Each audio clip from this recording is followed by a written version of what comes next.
Welcome to KX News on the Go. I'm Chance Ticklin. It's a lifeline for small towns across North Dakota, and this week the governor did sign off on keeping it growing. A grant program designed to save grocery stores in rural communities. It's getting another $1 million in funding over the next 2 years. It's a big deal for towns where the local grocery store is more than just a place to shop. It's a vital part of the community. With 7 rural grocery stores closing within the state since 2014 and only 90 remaining, supporters say keeping grocery stores open is just as important as water, healthcare, or emergency services. Senate Bill 2228 passed with strong support in the legislature, though not without a few no votes as lawmakers weighed competing rural investment ideas. But for now, this investment means more fresh food, less travel, and stronger small town living. KX News has obtained a graphic and detailed report from the North Dakota Bureau of Criminal Investigation detailing some shocking details about former State Senator Ray Holmberg's years of sexual abuse against minors. It details text messages between the former senator, other former politicians, and alleged parties in his affairs. Holmberg was sentenced to 10 years in federal prison for traveling to Europe with intent to engage in illicit sexual activities with minors. This newly released report is a preliminary forensic exam of a Samsung phone and iPad belonging to Holmberg. Now, we have reached out to the Attorney General Drew Wrigley for a comment. We have not heard back. We are hoping to during regular business hours. The investigation into other individuals involved in Holmberg's crimes are still under investigation. We are digging into the 96-page report, asking the hard questions, demanding answers. Keep it right here to KX News for the latest. Continuing coverage now, dating back nearly 4 months ago, Minot's police chief, John Klug, announced he would be resigning after an internal investigation into his conduct was done and made public. Since then, Minot city leaders have been on the hunt for a new police chief, and we have an update now on how that search is going. City officials say there have been 12 applicants so far. One of those applicants is an internal candidate. Previously, the city manager opted to hire an outside hiring firm to help in that search. Since then, leaders have extended the deadline for applications to try and get more candidates to apply. That deadline ends today. Currently, Minot's PD Captain Dale Plusses has been serving as the department's interim chief. He's been in that position since September when Klug was first placed on administrative leave. One more thing, it was a historic moment for Minot as the Western North Dakota Honor Flight departs, marking the first time the city has hosted this heartfelt journey. Aboard the flight, 118 veterans, including World War II and Korean War heroes, in D.C. to visit the memorials dedicated to their service. The veterans are touring iconic sites like the Vietnam Veterans Memorial, the World War II Memorial, and Arlington National Cemetery, reflecting on the sacrifices and the nation's gratitude.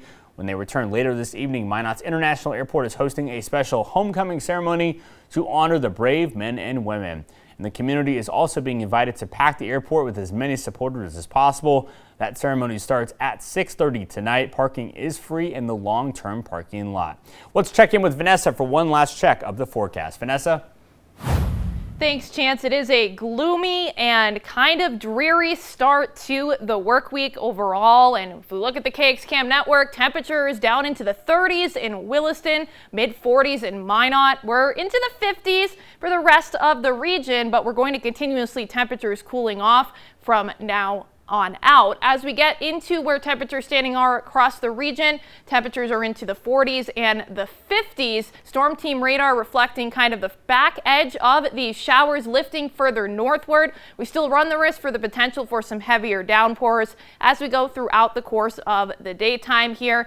We do have a wind advisory in effect from this afternoon into this evening because we see the potential for some gusty winds overall throughout the daytime as the system pulls away from us. So looking at the wind gust forecast through the next several hours, we do still have the potential of seeing anywhere between 30 to even 45-mile-per-hour gusts. The best chance for those 45-mile-per-hour gusts overall, the way things have been trending with the current computer model guidance, will be locations to the south of I-94. Those are the spots that have seen quite a bit of moisture in a short amount of time here. But eventually, those gusty winds will come to an end as we get into this evening, and skies are projected to clear out.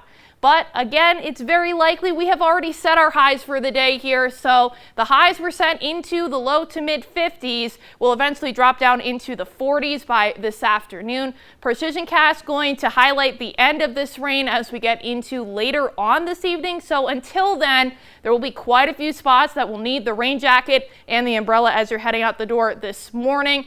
The spots that are going to be the driest, as I've been seeing things, will likely be the further north you travel because of the placement and track of this system. But eventually, all of us going to be dealing with a gradual clearing, leading us to plenty of sunshine waking up tomorrow.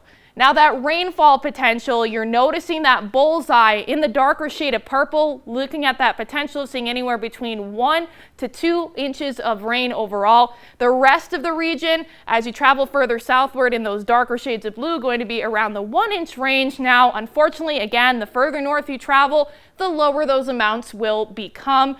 And that means some spots like the Magic City, like Williston, only likely seeing anywhere between 1/10 to as much as 1/4 inch overall, but we'll take as much as we can get.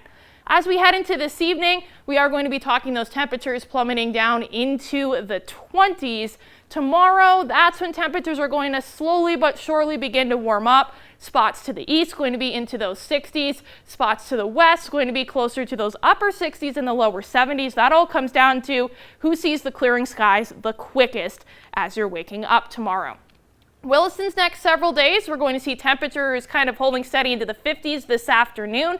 Then we'll get closer to the mid-60s by the middle of next week, and then holding steady into the 70s. Same holds true for Dickinson's next several days. We've got temperatures going from the 50s to the 60s up into the 70s by the end of the week. Minot's next several days, we'll see temperatures kind of going up and down after today, holding steady into the 60s. We have a shot at near 70 by the end of the week and a shot at even near 80 by the weekend here. Bismarck's next several days, we'll see temperatures going from the 50s to the 60s up into the 70s by the end of the week as the sunshine remains the pattern. Even going into the weekend as it stands right now, the capital city even has a good shot at seeing temperatures into those lower 80s overall. So we're jumping right from that spring-like feel to almost a summer-like feel, Chance. All right, Vanessa, thank you so much. All right, for everyone here at KX News, I'm Chance Stickland. Have a great Monday.